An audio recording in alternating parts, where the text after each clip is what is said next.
നമസ്കാരം. എല്ലാവർക്കും പുതിയൊരു വീഡിയോയിലേക്ക് സ്വാഗതം. എല്ലാവരും സുഖമായിരിക്കണമെന്ന് വിചാരിക്കുന്നു. ഇതൊരു സൺഡേയിലത്തെ എൻ്റെ ഒരു ദിവസം പറഞ്ഞാൽ രാവിലത്തെ ഭക്ഷണം ഉണ്ടാക്കണതും ഈ രാവിലെ നമ്മൾ അടിച്ചു വാരലും ഇതൊക്കെ കാണിക്കാമെന്ന് വിചാരിച്ച് അങ്ങനെ എടുത്തത്. എല്ലാവരും എപ്പോഴും പറയാറുണ്ട് ഇങ്ങനെയുള്ളതും കൂടി കുക്കിങ്ങിൻ്റെ കാണിക്കൂ, അതുപോലെ വീട്ടിൽ ഓരോന്ന് ചെയ്യണത് കാണിക്കേ എന്നൊക്കെ പലരും കമൻറ്റ് വഴിയൊക്കെ പറയാറുണ്ട്. അപ്പം ഞാൻ വിചാരിച്ചു സൺഡേയാണ്, നമ്മളെന്തായാലും നാട്ടിൽ പോയിട്ട് ഒരു മാസം നിന്നിട്ട് വന്നതിന് ശേഷം മാറോലയൊക്കെ നല്ലപോലെ ആയേക്കണം. അപ്പോൾ ഞാൻ വിചാരിച്ചു മാറോലയൊക്കെ തട്ടി അടിച്ചു വാരി തുടയ്ക്കുക രാവിലെ തന്നെ. അപ്പോൾ രാവിലെ തന്നെ സ്റ്റാർട്ട് ചെയ്തിക്കുക. എന്തൊക്കെ എല്ലാവരുടെയും വിശേഷം? എല്ലാവരും എന്നോട് കമൻറ്റ് വഴി ചോദിക്കാറുണ്ട്, കുറേ ആയിട്ട് കാണാറില്ലല്ലോ, വിശേഷം എന്തൊക്കെയാണ് ദീപയെന്ന് ചോദിക്കാറുണ്ട്. സുഖമായിരിക്കണോ? നാട്ടിൽ പോയി ഞാനും മൂത്ത മോനും കൂടി പോയത്. പിന്നെ അച്ഛൻ വയ്യാതെ കൊണ്ടാണ് പോയത്. പിന്നെ ഹസ്ബൻഡ് നാട്ടിൽ തന്നെ പോയി ഒരു മാസം നിന്നിട്ട് വന്നു. എല്ലാവരും ചോദിക്കുന്നുണ്ട് ഹസ്ബൻഡിന് എങ്ങനെയുണ്ട് എന്നുള്ളത്. ഇപ്പോഴും ഓക്കെ ആയിട്ടില്ല, നാട്ടിൽ തന്നെയാണ്. ഞാനും കുട്ടികളും ഇപ്പോൾ ഇവിടെ ഭോപ്പാലില്ല. കുട്ടികളുടെ പഠിപ്പായതുകൊണ്ട് തന്നെ എനിക്ക് ഇട്ടെറിഞ്ഞ് പെട്ടെന്ന് പോകാനും പറ്റാത്തൊരു അവസ്ഥയായതുകൊണ്ട് ഞാൻ നാട്ടിൽ നിന്നില്ല. മോനെ ചെറുത് ഇവിടെ തന്നെ ആക്കിയിട്ടാണ് പോയത്. അവൻ എക്സാം നടക്കുമായിരുന്നു. അത് എൻ്റെ ഫ്രണ്ടിൻ്റെ അടുത്ത് ആക്കിയിട്ടാണ് ഞാൻ പോയത്. പോയി കാര്യങ്ങളെല്ലാം ചെയ്ത് പെട്ടെന്ന് പെട്ടെന്ന് പറഞ്ഞാൽ ഒരു മാസം നിൽക്കേണ്ടി വന്നു കേട്ടോ. അതുവരെ അവൻ എൻ്റെ ഫ്രണ്ടിൻ്റെ വീട്ടിലായിരുന്നു. പിന്നെ ഇന്നിപ്പോൾ ഞാനൊരു ഇഡ്ഡലിയും സാമ്പാറൊക്കെ ഉണ്ടാക്കണതൊക്കെ ഞങ്ങൾക്ക് കാണിച്ചിട്ടുണ്ട്, ഞാൻ എങ്ങനെ ഉണ്ടാക്കാറ് എന്നുള്ളത്. എല്ലാവരും ഒന്ന് കണ്ടു നോക്ക്, അഭിപ്രായമൊക്കെ കമൻറ്റ് വഴിയൊക്കെ ഒന്ന് അറിയിക്കുക. വീഡിയോ കണ്ട് എല്ലാവർക്കും ഇഷ്ടപ്പെടുകയാണെങ്കിൽ ചാനലൊന്ന് സബ്സ്ക്രൈബ് ചെയ്യാനും ലൈക്ക് ചെയ്യാനും നിങ്ങളുടെ അഭിപ്രായം അറിയിക്കാനും ഒന്നും മറക്കരുത്. ഷെയർ ചെയ്ത് കൊടുക്കുക നിങ്ങളുടെ ഫ്രണ്ട്സിനൊക്കെ ഇഷ്ടപ്പെടുകയാണ് കേട്ടോ. അപ്പോൾ ഇങ്ങനെയൊക്കെയാണ് ഒരു ദിവസം. എല്ലാവരുടെ വീട്ടിലും ഇങ്ങനെയൊക്കെ തന്നെയാണെന്ന് എനിക്കറിയാം.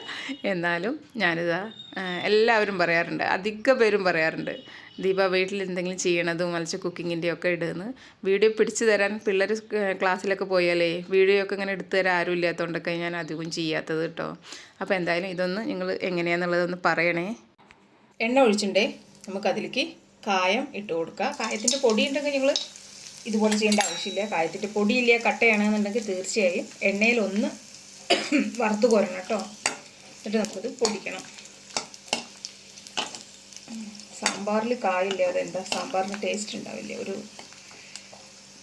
മണം വേണം നമുക്ക്, കായത്തിൻ്റെ മണം മാത്രമല്ല ഗുണവും കൂടി. ഉലുവ പൊടിച്ചത് കഴിഞ്ഞു, അതുകൊണ്ട് തന്നെ ഞാൻ ഇതിൻ്റെ കൂടെ കുറച്ച് ഉലുവയും കൂടി പൊടിക്കാൻ വേണ്ടി ഇടുകയാണ്. രണ്ടും കൂടി നമുക്കൊന്ന് ഒന്ന് വറുത്ത് കോരാം. ഇത് രണ്ടും പൊടിച്ച് നമുക്ക് സാമ്പാറിലിടുമ്പോഴാണ് സാമ്പാറിന് നല്ല മണം കിട്ടുന്നത്. നമുക്ക് ആവശ്യത്തിന് മല്ലിപ്പൊടി ഇട്ട് കൊടുക്കുക, സാമ്പാറിൻ്റെ കഷ്ണം അനുസരിച്ചിട്ട് കൊടുക്കുക. അപ്പോൾ ഞാനിപ്പോൾ ഇവിടെ ഒരു 3 സ്പൂണ് മല്ലിപ്പൊടി ഇട്ട് കൊടുക്കുന്നുണ്ട്. എരിവിന് നിങ്ങളുടെ ആവശ്യാനുസരണം ഞാനിപ്പോൾ ഇവിടെ ചെറിയൊരു സ്പൂണിന് 1 സ്പൂൺ ഇട്ട് കൊടുക്കണം. ഭയങ്കര എരിവാണ് മുളക് പൊടി, അതുകൊണ്ട് തന്നെ 1 സ്പൂണ് മുളക് പൊടി. അതിന് ശേഷം നമുക്ക് കുറച്ച് മഞ്ഞൾപ്പൊടി ഇട്ട് കൊടുക്കുക.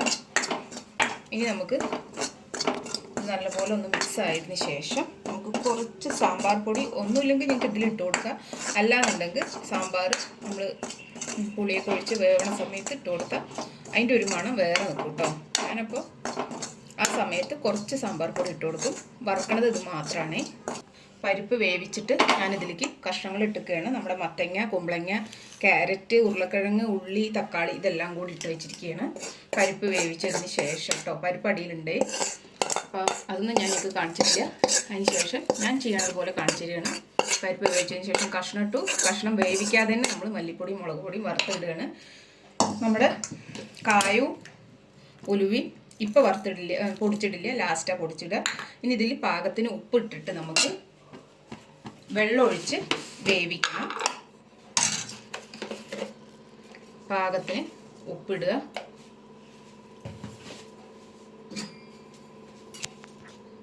അതിനുശേഷം നമുക്ക് കഷ്ണം വേവാനുള്ള വെള്ളം ഒഴിക്കുക. നല്ലപോലെ ഒന്ന് മിക്സ് ചെയ്ത് കൊടുക്കുക. അടിയിൽ പരിപ്പ് കിടക്കുന്നുണ്ട് കണ്ടോ, ഇത് പരിപ്പ് വേവിച്ചതാണ്. അപ്പോൾ പരിപ്പും ഇതും കൂടി നല്ലപോലെ ഒന്ന് മിക്സ് ചെയ്ത് കൊടുക്കുക. പാകത്തിന് വെള്ളം ഒഴിച്ചു മസാലകളൊക്കെ ഇട്ട് നമുക്കിത് അടച്ച് ഒരു 2 സീറ്റി കൊടുക്കാം. ഈ കഷ്ണം പാകത്തിന് വേവും. പുളിയെല്ലാം വെള്ളത്തിലിട്ട് വെച്ചിട്ടുണ്ട്. നമുക്ക് അപ്പോഴേക്കും ഇത് പൊടിച്ച് വെക്കണം. ഈ വക കാര്യങ്ങളൊക്കെ ഇത് വേകുമ്പോഴേക്കും നമുക്ക് ചെയ്യാം കേട്ടോ. ഇപ്പോൾ സാമ്പാർ 2 വിസിലൊക്കെ വന്നു കേട്ടോ. കുക്കർ അത്ര ശരിയല്ലാത്തതുകൊണ്ട് മൊത്തം ഇങ്ങനെ ഷീ പറഞ്ഞിട്ട് മൊത്തം തിളച്ച് പോയി. അത് കഷ്ണങ്ങളൊക്കെ വന്നിട്ടുണ്ട്. ഇനി നമുക്കിതിലേക്ക് പാകത്തിന് പുളി ഒഴിച്ചു കൊടുക്കുക. നമ്മുടെ എത്ര പുളിയാണ് ഉപയോഗിക്കുന്നത് വെച്ചാൽ അതിനനുസരിച്ച് പുളി ഒഴിച്ചു കൊടുക്കുക. നല്ലപോലെ ഒന്ന് മിക്സ് ചെയ്യുക. ഇനി നമുക്ക് ഇതിലേക്ക് ഇത് സാമ്പാർ പൊടിയാണ്. അപ്പോൾ നിങ്ങളുടെ കയ്യിൽ ഏത് സാമ്പാർ പൊടി കളിച്ചാൽ ഈ സമയത്ത് കുറച്ച് ഇട്ട് കൊടുത്താൽ നല്ല സാമ്പാറിൻ്റെ മണമായിരിക്കും. ഞാൻ 1 സ്പൂണ് സാമ്പാർ പൊടി ഇട്ട് കൊടുത്തു. അതിന് ശേഷം നല്ലപോലെ മിക്സ് ചെയ്യുക. ഇപ്പോൾ നമുക്ക് പുളി ഒഴിച്ചത് തിളച്ചു, സാമ്പാർ പൊടി ഇട്ടത്. ഇത് നമ്മുടെ കായും ഉലുവയും കൂടി പൊടിച്ചതാണ്. അത് മൊത്തം നമുക്കിതിലേക്ക് ഇട്ട് കൊടുക്കാം. നല്ലപോലെ മിക്സ് ചെയ്യുക.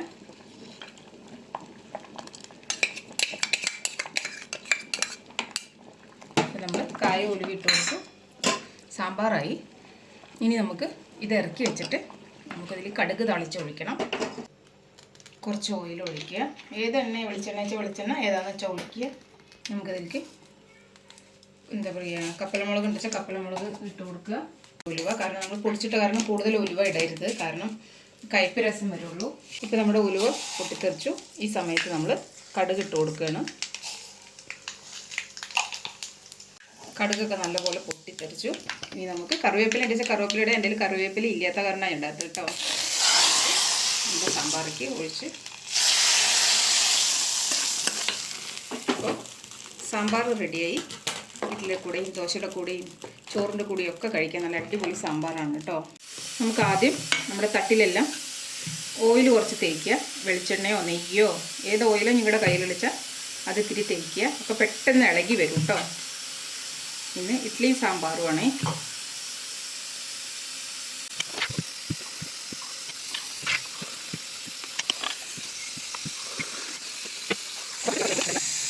അതിനുശേഷം നമുക്ക് ഇഡ്ഡലി വേവാൻ.